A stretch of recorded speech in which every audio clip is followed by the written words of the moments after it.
एक बार की बात है। एक गांव में एक पेंटर रहता था। वो पेंटर ज़्यादातर नाव को पेंट किया करता था और अपना घर चलाया करता था।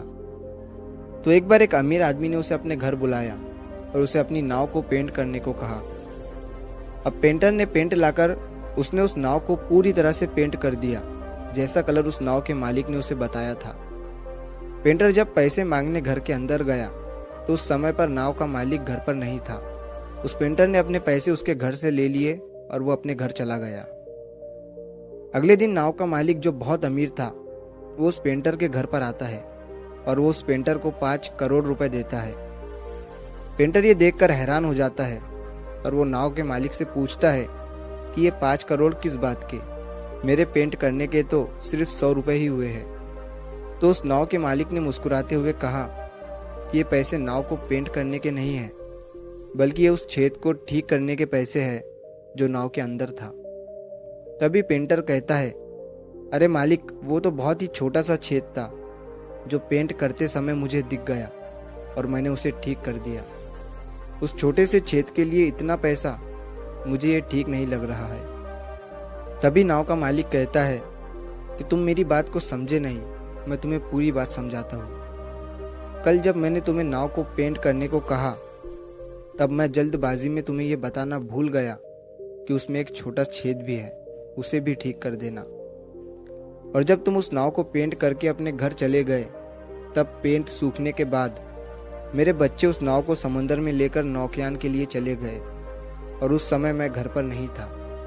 जब मैं घर पर वापस आया तो मेरी पत्नी ने मुझसे कहा कि बच्चे नाव लेकर समंदर में नौकायन के लिए गए हैं। जैसे ही मैंने ये सुना तो मेरी जान निकल गई और मैं अपने बच्चों को समंदर में ढूंढने के लिए निकल गया।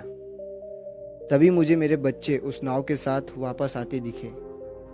उन्हें सही सलामत देखने के बाद मेरी जान में जान आ गई और मैंने सुकून की सांस ली। और जब मैंने उस छेद की तरफ देखा तो तुमने उसे ठीक कर दिया था, वो भी मेरे बिना कहे, और तुमने मेरे घर से उसके एक्स्ट्रा पैसे भी नहीं लिए।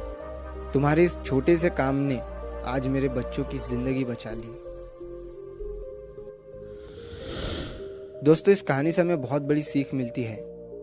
मान लो अगर वो पेंटर ये सोचकर उस छोटे से छेद को ठीक नहीं करता कि नाव के मालिक ने मुझे इसको ठीक करने को कहा ही नहीं, या फिर मैं इस छेद को ठीक क्यों करूं, मुझे कौन से एक्स्ट्रा पैसे मिलने वाले हैं। अगर वो ये सब सोचता तो उस नाव का मालिक अपने बच्चों को खो देता। और अमीर हो या गरीब, सबको अपनी औलाद प्यारी होती है। तो अगर आपको भी कभी ऐसा काम करने का मौका मिले तो उसे बेझिझक कर दिया करो। क्या पता आपके उस छोटे से काम की वजह से किसी की जिंदगी बच जाए या किसी की जिंदगी संवर जाए।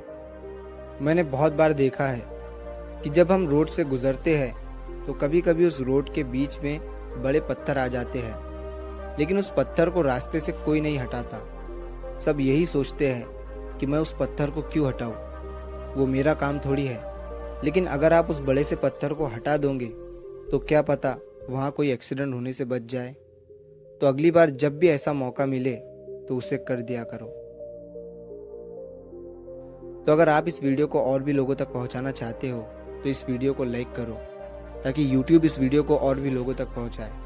और अगर कहानी अच्छी लगी हो तो चैनल को सब्सक्राइब ज़रूर करिए।